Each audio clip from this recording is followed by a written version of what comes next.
Assalamualaikum warahmatullahi wabarakatuh. Selamat datang di channel Media Pintar. Kali ini kita akan membahas tentang SKP pertanian, khususnya penyuluh pertanian ya teman-teman, part 44. Bagi teman-teman yang belum menonton part sebelumnya, silahkan ditonton ya. Jangan lupa like, comment, share, and subscribe, dan klik tombol loncengnya agar teman-teman bisa update video-video terbaru. Oke, langsung saja kita ke contoh soal nomor 41. Berikut merupakan klasifikasi dari benih bina kecuali A. Benih pratama, B. Benih pokok, C. Benih penjenis, atau D. Benih dasar.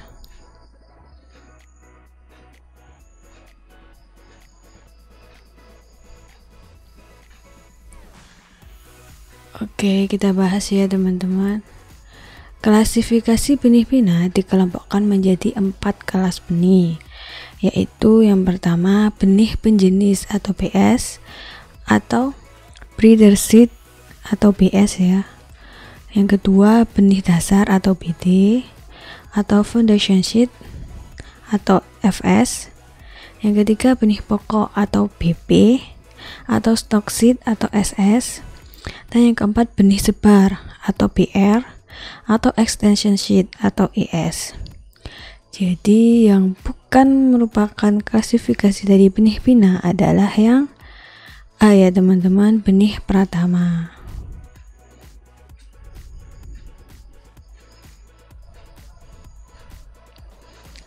Oke, diingat-ingat ya. Lanjut soal berikutnya nomor 42. Warna label benih pokok adalah A. Kuning, B. Putih, C. Biru, atau D. Ungu.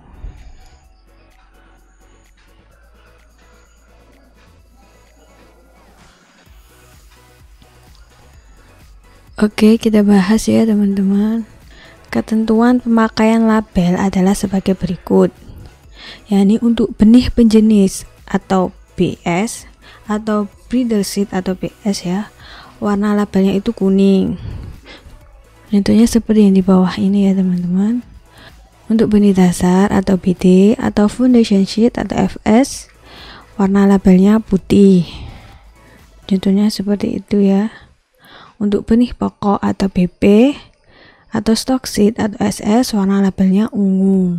Nah, untuk benih sebar atau BR atau extension seed atau ES, maka warna labelnya itu adalah biru. Jadi untuk warna label benih pokok adalah yang D ya teman-teman, ungu. Oke, sudah paham ya. Lanjut soal berikutnya nomor 43.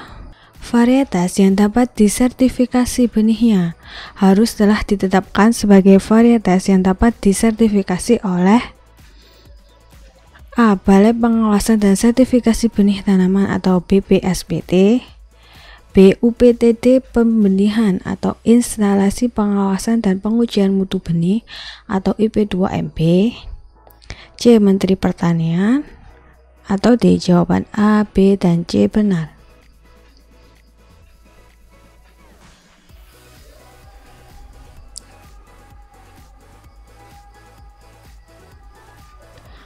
Oke, kita bahas ya teman-teman. Varietas yang dapat disertifikasi benihnya harus telah ditetapkan sebagai varietas yang dapat disertifikasi oleh Menteri Pertanian. Jadi jawaban yang paling tepat untuk nomor 43 adalah yang C ya teman-teman, Menteri Pertanian.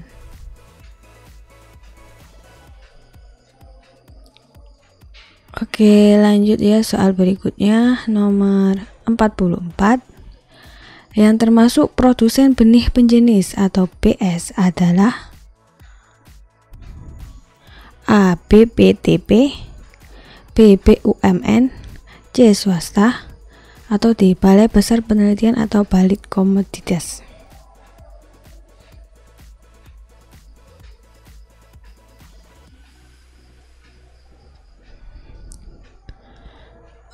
Oke, kita bahas ya. Alur penyediaan benih atau produsen benih itu yang pertama, untuk produsen BS adalah Balai Besar Penelitian atau Balit Komoditas. Untuk informasi yang lainnya, untuk produsen BT atau FS adalah BB Penelitian atau Balit, BPTP, BPI, BUMN, swasta atau perusahaan perorangan ya. Yang ketiga, produsen BP atau SS adalah BPTP, BPI, BBU, BUMN, dan swasta. Untuk produsen PR atau ES adalah BUMN atau swasta. Jadi jawaban yang paling tepat untuk nomor 44 adalah yang D ya teman-teman, Balai Besar Penelitian atau Balit Komoditas.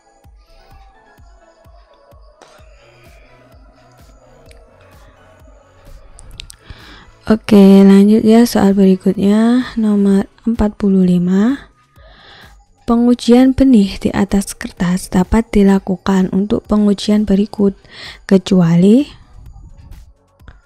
A. Daya berkecambah, B. Potensi tumbuh maksimum, C. Uji muncul tanah, atau D. Nilai indeks berkecambahan.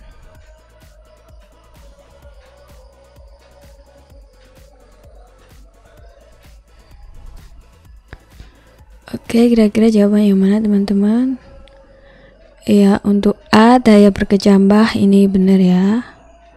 Untuk B potensi tumbuh maksimum juga benar. Untuk D nilai indeks berkecambahan juga benar. Nah, yang bukan adalah yang C ya teman-teman, uji muncul tanah.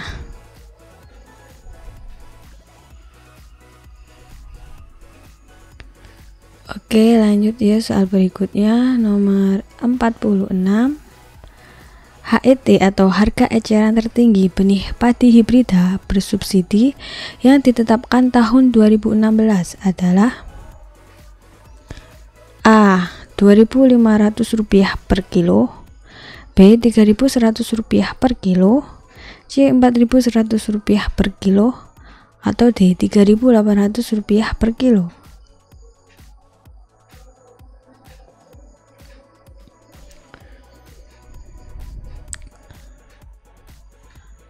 Oke, kita bahas ya teman-teman. Berdasarkan Permentan nomor 4 tahun 2016 tentang pedoman subsidi benih tahun anggaran 2016, pasal 4 yaitu harga eceran tertinggi atau HET benih bersubsidi yang dibeli oleh petani sebagai berikut. Yakni untuk padi hibrida sebesar Rp4.100 per kilo. Jadi jawaban yang paling tepat untuk nomor 46 adalah yang C ya teman-teman, Rp4.100 per kilo. Oke, teman-teman bisa cek sendiri ya. Lanjut soal berikutnya nomor 47. Yang termasuk tanaman hortikultura adalah A. Tomat, jagung, okra, B. Gandum, kangkung, kubis, C. Buncis, kopi, wortel, atau D. Terong, timun, selada.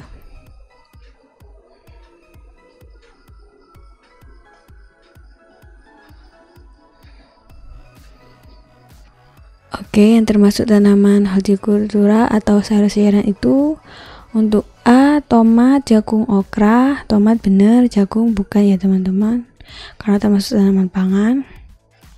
Untuk B. Gandum, kangkung, kubis. Gandumnya salah karena termasuk tanaman pangan ya. Untuk C. Buncis, kopi, wortel. Kopinya salah ya karena termasuk tanaman perkebunan. Nah, untuk D. Terong, timun, selada. Nah, ini adalah jawaban yang paling tepat. Jadi jawaban yang paling tepat adalah yang D ya teman-teman, terong, timun, selada.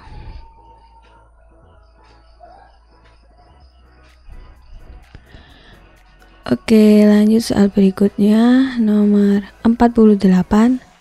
Di bawah ini adalah contoh tanaman transgenik kecuali A. Kapas dan kentang, B. Jagung dan padi, C. Gandum dan tomat, atau D. Tebu dan aren.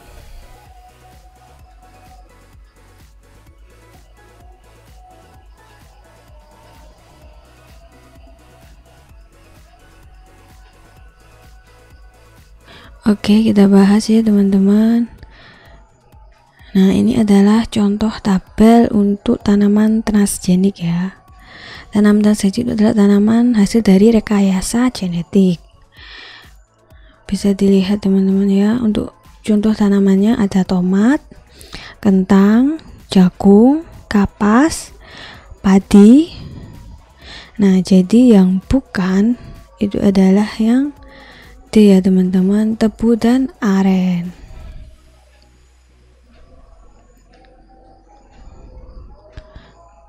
Oke, lanjut soal berikutnya, nomor 49.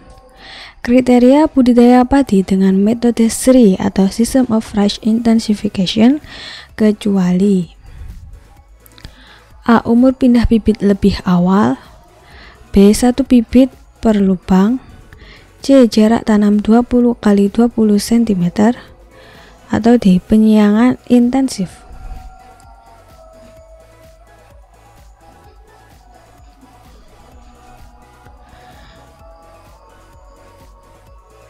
Oke, kita bahas ya teman-teman.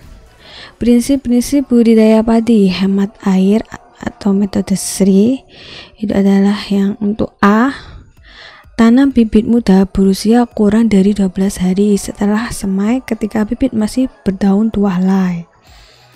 Yang kedua, tanam bibit satu lubang 1 dengan jarak tanam 30 x 30, 35 x 35 atau lebih jarang lagi.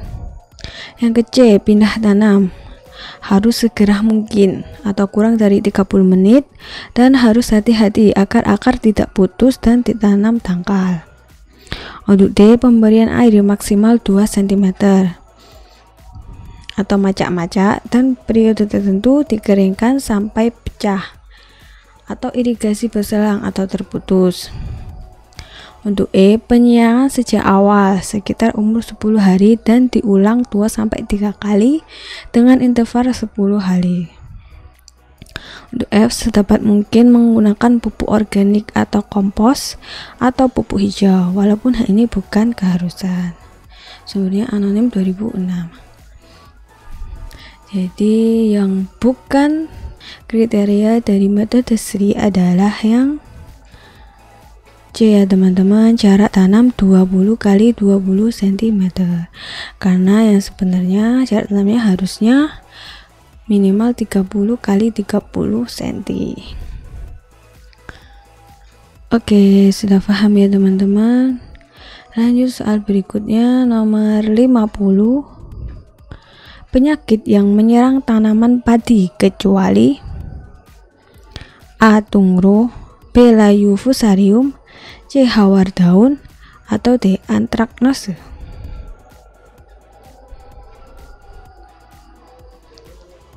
Oke, kita bahas ya teman-teman. Jenis-jenis penyakit yang paling sering menyerang padi adalah sebagai berikut, yakni penyakit hawar daun bakteri atau HBD, penyakit busuk batang, penyakit tungro, penyakit bercak daun, penyakit busuk pelepah daun, dan penyakit fusarium. Jadi jawaban yang paling tepat untuk nomor 50 adalah yang D ya teman-teman, antraknose, karena bukan termasuk salah satu penyakit yang menyerang tanaman padi. Oke, sudah paham ya. Sekian video dari saya, terima kasih, semoga bermanfaat. Jangan lupa like, comment, and share, dan subscribe channel Media Pintar. Semoga teman-teman bisa mendapatkan nilai yang terbaik pada saat tes SKB nanti dan menjadi ASN tahun ini. Oke, sampai jumpa, bye bye. Wassalamualaikum warahmatullahi wabarakatuh.